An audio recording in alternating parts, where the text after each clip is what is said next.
Iran युद्ध को लेकर अब अमेरिकी स्ट्रैटेजी पर ही सवाल उठने लगे हैं। रिपोर्ट के मुताबिक ट्रंप प्रशासन ने जंग शुरू करने से पहले कई अहम आकलन गलत कर दिए हैं। द न्यूयॉर्क टाइम्स की रिपोर्ट कहती है कि अमेरिका ने ईरान की प्रतिक्रिया, तेल बाजार के खतरे और स्ट्रेट ऑफ हॉर्मुज के जोखिम को कम आंका है। सबसे बड़ा सवाल ऐसे में यह है कि जंग शुरू करने की योजना तो थी, लेकिन इसे खत्म कैसे किया जाएगा, इसकी साफ स्ट्रैटेजी, रणनीति नहीं थी।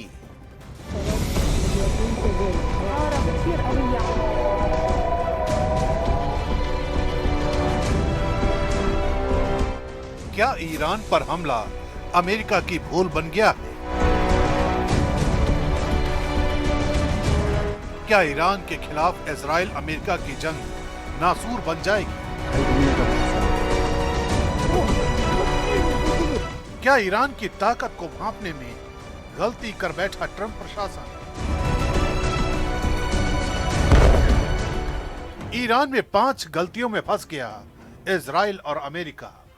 दुश्मन को कमजोर समझने की भूल अक्सर जंग के मैदान में भारी पड़ती है। अब यही सवाल ईरान युद्ध को लेकर उठने लगे हैं। रिपोर्ट के मुताबिक ट्रंप प्रशासन ने जंग के शुरुआत से पहले कई अहम रणनीतिक आकलन गलत कर दिए। द न्यूयॉर्क टाइम्स की रिपोर्ट कहती है कि अमेरिका और इजराइल को उम्मीद थी कि बड़े सैन्य हमलों के बाद ईरान या तो डर जाएगा या सीमित जवाब देगा, लेकिन हुआ इसके ठीक उलट।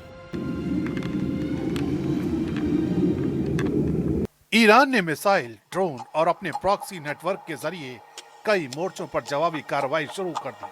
अब सवाल ये उठ रहा है कि कहीं ये युद्ध अमेरिका के लिए लंबी रणनीतिक चुनौती तो नहीं बन गया है, क्योंकि तेल बाजार को लेकर भी अमेरिकी आकलन गलत साबित होता दिख रहा है। रिपोर्ट के मुताबिक ट्रंप प्रशासन और उनके सलाहकारों को लगा था कि युद्ध का असर ऊर्जा बाजार पर सीमित और अस्थायी रहेगा, लेकिन जैसे जैसे जंग आगे बढ़ रही है, वैश्विक तेल बाजार में उथल-पुथल शुरू हो गई है। पश्चिम एशिया दुनिया की ऊर्जा आपूर्ति का अहम केंद्र है और ऐसे में युद्ध का सीधा असर कीमतों पर पड़ता है। माना जाता है कि अगर खाड़ी क्षेत्र में तनाव और बढ़ता है, खासकर स्ट्रेट ऑफ हॉर्मुज के आसपास, तो वैश्विक सप्लाई चेन पर बड़ा दबाव पड़ सकता है। यही वजह है कि अब सवाल ये उठने लगा है कि कहीं ये युद्ध सिर्फ सैन्य नहीं बल्कि वैश्विक आर्थिक संकट का कारण तो नहीं बन जाएगा। अमेरिकी रणनीति की तीसरी बड़ी कमजोरी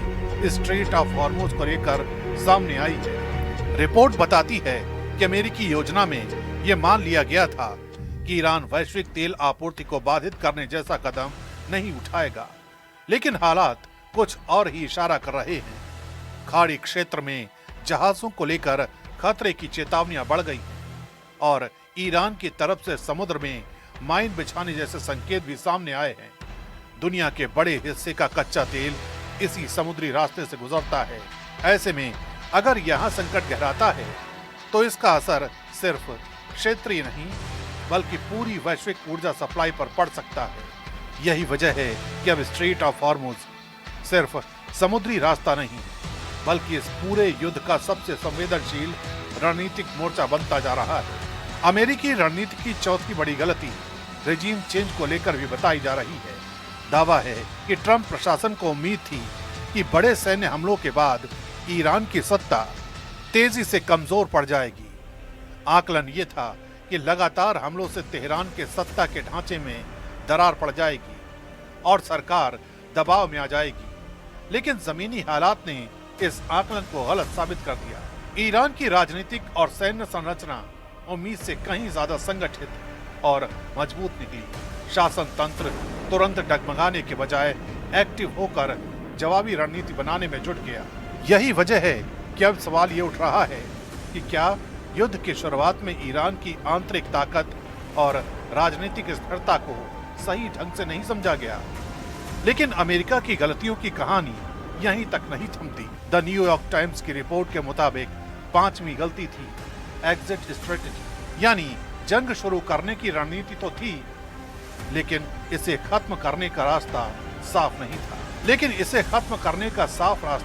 तय नहीं था। अब यही सवाल अमेरिका के भीतर भी उठने लगे हैं कि अगर संघर्ष लंबा खिंचता है तो उससे बाहर निकलने का रास्ता क्या होगा?